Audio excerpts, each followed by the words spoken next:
Yo!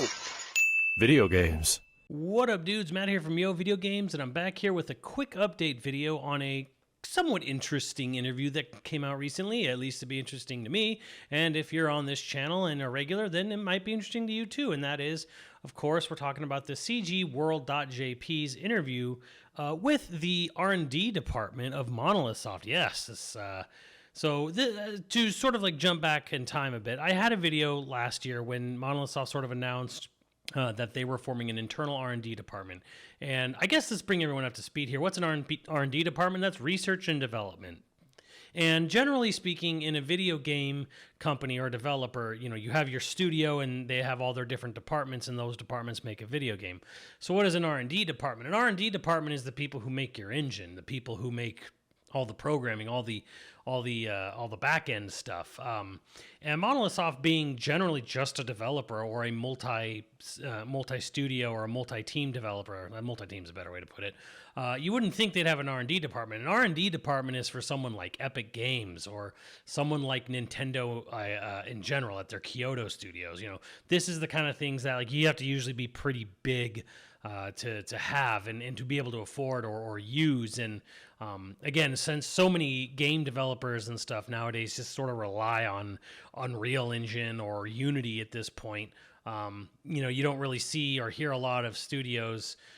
I mean, almost none would actually have their own R&D department unless they were like super big, like first party. But you know, last year Monolithsoft said they're creating an R&D department. And why are they creating an R&D department? And that's because they want to have a part of their company that works on their own internal engine, but does it that can interact and freely update stuff for all of their different studios. Because generally speaking, there's about 3 different teams within Monolithsoft. There's the Xenoblade team, there's the Zelda team, and then there's the art asset team that generally helps with Animal Crossing and Splatoon, although they are looking to expand and of course maybe do a little more than just art assets on the Kyoto branch.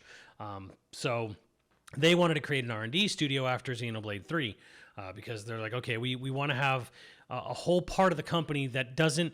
And why you want to do an R&D, and here's the reason why you want to do it. You want to do an R&D because you want them to be able to just make, you know, significant progress and upgrades to their engine, but they don't have to do it to meet a specific game's deadline. Like they're not like doing this just for this one game. So this happens a lot, and it happened to Monolithsoft a lot when they first formed the company, and they talked about it when they made the very first Xenosagas, that they were laying the tracks down in front of the train as the train was moving. And you hear about this happening all the time in game development, where they're like, oh, we're making changes or tweaks, or our internal engine is being modified on the fly to fit the game we're making. And that's just a recipe for disaster. That's usually what creates bugs. It usually what gets things rushed. It's usually just never really a good outcome. So the idea is that all the programming technical side, technical artists, you know, designers, engineers, programmers, they can all work in the R&D department, and they're not limited towards doing one thing. And you know, a good example will be you have all the artists from, say, the game development side who are like, I need you to make a specific thing here, like say like a collapsible ladder, but it's got to be this crazy weird thing, you know, that matches the art style and art design of the game world we're creating. So I want you to make a vehicle or a ladder or a platform or something that would only have very specific use for this one thing, and then you don't even know if it's going to be used again. So okay, so the engineers and the programmers, they make something that works with the in-game physics of the world specifically to whatever artist's specifications, and then that artist goes, great, thanks, puts it in his game, say for Zelda or for Xenoblade, but then that person has no reason to ever contact anyone else, and then how they accomplished it might get completely lost. So imagine, if you will, all the physics that goes into something like Tears of the Kingdom, and all like the way the motion and wheels and weight all work, and they create all this stuff, but nobody on the Xenoblade team has any idea what was going on with the Zelda team, and whatever, you know, engineer that was working on that specifically on the Zelda project never talks to any engineers or programmers on the Xenoblade side, and vice versa. So this avoids that. This is the whole point of that, is like, okay, we have a team of programmers and engineers, technical artists doing all the things at once, and they're also, as according to this interview from CG World, they are documenting it. They're also it's being logged, it's being transcribed. Like the whole point of this is like you come up with whatever you come up with becomes a sort of community aspect of like, hey, we designed a free moving mech. We designed a new mech flight module. If you need to use this Zelda team or Animal Crossing team for any reason, for anything, here's all the documentation that the R&D department left and documented and left behind, and now it can be moved on to everyone else. So this is actually kind of hugely important and kind of shows again this sort of general idea of like, why is Monolithsoft so well regarded and respected? Why do I keep talking about it? I'm like, well, it's because of smart decision making like this. Because as game development gets longer, it gets more complex. It requires more and more and more people to do it, or just hours. This is what you want to do. You want to make sure everyone's on the same page and nobody's just making things in a bubble. And then one of the main focuses of this interview on cgworld.jp is again going back to Houdini. Now Houdini's a sort of plugin, not really a plugin, but Houdini's like part of Maya, and it's a map terrain editor. Or at least that's what they're talking about in the interview specifically here, is the use of Houdini. And what they're currently working on and what they're currently building towards is using procedural generation on a map. So a map designer will design a map, and then they'll draw up their key landmarks or whatever, and then they're like, okay, so here's point A to B.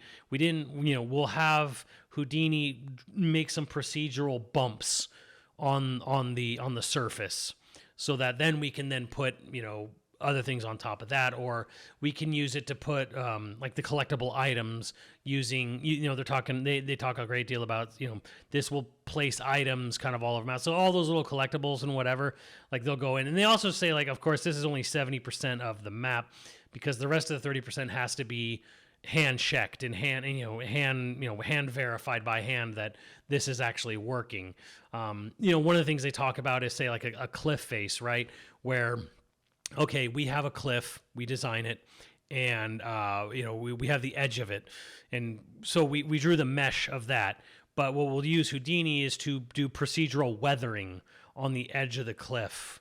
Or along the sides of the road. They talked about this in the last interview they did, and then they talk about it again here, where it's like, okay, we draw the lines, we mesh out where the road on a map wants to go, and then we're going to use the Houdini to give sort of weathering effects on all parts of the road. And then, of course, they'll have someone go in and by hand and eyeball it and double check all that stuff. So they're saying it actually does a 70%, it increases their workflow by 70%.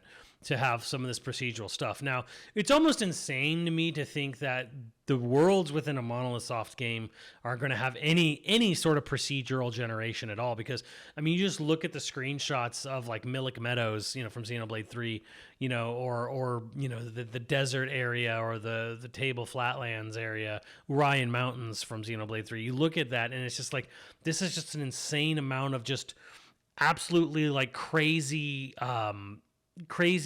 unique fantasy landscapes. They don't exist anywhere. You're not telling any procedural generator to like, yeah, just draw this landscape with like multiple different biodomes and like, oh, and then put like a big giant wheeled mech in there and have this mountain look like a whale that was cut in half.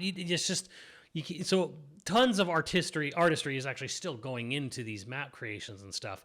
But they're talking about how they're basically moving forward with having a bunch of tools for weathering effects, and sort of just sort of like landscape effects that they don't have to go in and specifically dive into hand by hand by hand. The interesting thing they also talked about is they specifically said, we're experimenting right now with cityscape stuff. So they showed an idea where like, here's what you can say, you want to create like a row of houses. So you just place these boxes there, and then and they actually talk about using, tracing, or I don't know if it's exactly ray tracing, but like similar effects of RT to basically make sure no point ends touch each other, whatever. So nothing clips through one another. and they'll use procedural generation to draw up like the bricks on the side of the house, rather than just like, hey, here's just a texture of a brick that we repeat over and over and over again. We're going to use like a procedural generation of like different types of bricks, and then it'll create different types of roofs. It'll create slanted roofs and roofs with like just different types, hanging stuff or whatever. And then again, they use like the sort of ray tracing stuff or the point tracing stuff to make sure it doesn't clip through each other. And all they had to do at first was, okay, here's the houses with the hit boxes that we put along both sides of the street, and they're just gray boxes, and they show it in the article. And then Houdini will go in and just add bricks and procedural stuff to like the sides of the houses and add some roofs on it. And then they go by and make sure everything looks good or nothing looks too samey or whatever, which was interesting because it sort of implies one thing, and that is whatever Monolithsoft's next game is, it's probably going to have towns. It's probably going to have cities in it, because they wouldn't be talking about like they specifically said we're using this for a cityscape for our next title. And it's like, okay, why is that interesting? Because Xenoblade 3 didn't have any towns. You had a bunch of camps that were under a bunch of furnaces. So you had just these sort of stationary mechs with just tents and bunkers set up all around the bottom of them, and there was just the city, quote unquote. And there were two castles, kind of, really. They're just big forts, really. So there was no towns. It was kind of something I really missed from Xenoblade 3, going from 2 to 3, where 2 had all those different towns and unique, music and cultures and all that other stuff. And 3 didn't really have that. It was just Kevesi versus Agnes, and it was, just a bunch of different war camps, scattered throughout this mostly, feral wild environment, which was cool on its own, and it served the story. But yeah, at the end of it, I was like, I miss having all those different looking towns and whatever. So the fact that they're talking about doing street level stuff is interesting. The other thing that they do procedural, and of course they do this because you can't complain about this one, is they talked about doing it in Xenoblade 3 is like the crowd. So at the very beginning, and spoilers, very end of the game, where you see young child Noah running through in front of Alchemoth in the city streets, and there's just these crowds and crowds of people all moving and interacting.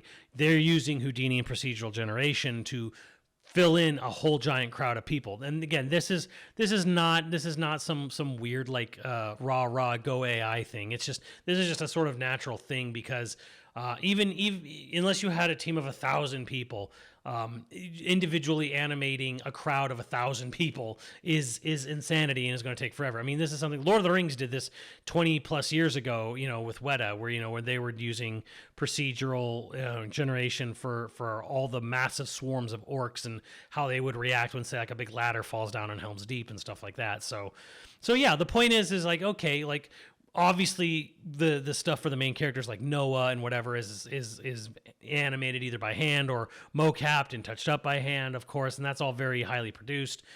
But just having like 1,000 people walking around in the background, and it was already nutty looking in Xenoblade 3 because again, the game runs on a fucking potato. Okay, like your racist uncle in Idaho, he could probably wire some electrical wires up to the thing and run a Switch game on it. That's how old this technology is. So it's exciting to think about what are they going to do with the Switch 2, because now they're going to have so much more juice under the hood, so much more RAM, so much more CPU, GPU, a bunch of different cores now and stuff like that. So whatever they're going to come up with, I think they actually are going to be shooting for the moon here. I think the next Monolithsoft game, was sort of gleaning what we can out of this interview, is we're going to see cities. We're going to see townscapes. We're going to see a lot of large open environments. That's the other thing. I didn't really say anything, but everything they've said in all the previous interviews, including the interview I'm talking about today, which just came out, a week ago, they are straight up, we're making large scale games. We are making large maps, large zones. Monolithsoft is not downsizing. They are not making a Sudoku game. They're not making a Pictocross game. They are not making a match 3 puzzle game. They're making large open world games. That has not changed. Their directive, their style, that has not changed. So it's going to be a large game. It's going to have giant open, maps. It's going to have big, wide open, wild areas. It's going to have dense, crowded city areas. It's going to have areas that have a ton of people walking around. possibly. It'll be interesting to see if they add that in gameplay and not just in cutscenes. And my guess is they probably do want to add it in gameplay, have a lot of just people walking around. They want to have their sort of wow factor moment of you kind of like shifting through a crowd for the next game. And they do say they're still hiring people and they're still looking for senior level people, anyone who has like senior level experience with Houdini in particular. And they talk about how they've moved it from being like a plug-in in Maya and having to transfer between Maya. They also talk a little bit about how they've adopted something that's not actually widely used in Japan, which I thought was kind of fascinating. It's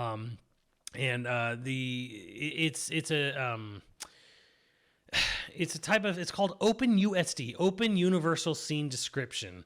And they talk about that it's not been widely adopted in the Japanese game industry, but they liked it because it has a fast I/O and you know, it basically like streams data way quicker for them. And since, you know, that's also a thing with the Switch 2, you can see why.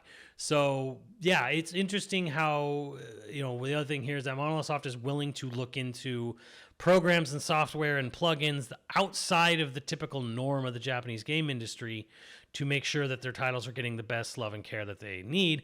And they're not, and that's without falling into the default of, let's use Unreal 5 and have the game stutter like a fucking mess for all 100 hours of its gameplay experience. You know, so I'm very happy to see that they're actually sticking to their own internal stuff, but I'm also happy to see that they're not so crazy as to like not use the tools that they could be using. So all good things, honestly, that we're seeing so far. And of course, the best part of this interview comes at the end, and they talk about how the company is a bottom-up, not a top-down company. There's a programmer, a technical artist, as well as a designer in this interview, Mr. Hirose, Mr. Akizuki, and Mr. Shibahara. They are the ones being interviewed in the CGWorld.jp interview, and they talk about extensively. Not extensively, but they reiterate how our superiors leave it up to employees to decide their own initiative and try to listen to their opinions as much as possible. Nowadays, the quote from Shibahara is nowadays the quality of a game is directly related to how much individual creativity and ingenuity is incorporated into the game. I think we are doing well in that respect. So this is not a game company who things have to get a million different approvals, and they don't have authoritarian oversight from someone who just decides, no, you can't do this, can't do that. They actually, as they said, they sort of like leave it to the front lines where the managers are sort of meant to sit back and let the people do their job and then go, great. Is it all working? Is it all coming together? Fantastic. Then let's move on to the next thing. So again, just sort of reiterating, this is why do I boost this company? Why do I put them up so high? It's reasons like this, man. It's reasons like this because they're getting stuff done quick. They're getting stuff done without working people to death. They have some of the best work-life balance in the Japanese game industry, maybe even the whole game industry as a whole now. And they're doing it by not being micromanaged to death, and they basically straight up say like the creativity of the individual has to lead the game, not the other way around. Not the management, like the people working the front lines are the ones doing all the work. So this is all great stuff to hear. And I'm excited because I fully expect whenever we do see their next game, and God knows when that'll be, I actually don't really know anymore. It's hard to really say. Nintendo's being very different about the Switch 2, which I guess I kind of saw that coming with the success of Switch 1. So that's why they're not like, okay, here's the next 5 years of Switch games right away. It's going to be very much more drip fed to us. But whenever they do show their new game, I expect it'll be a large game, large open world zones, huge environments, big dense cities, and I do expect to see a lot of NPCs roaming around. So that's what I got out of this interview. You guys can check it out at cgworld.jp, and let me know what you guys think, and I will see you on the channel later, dudes.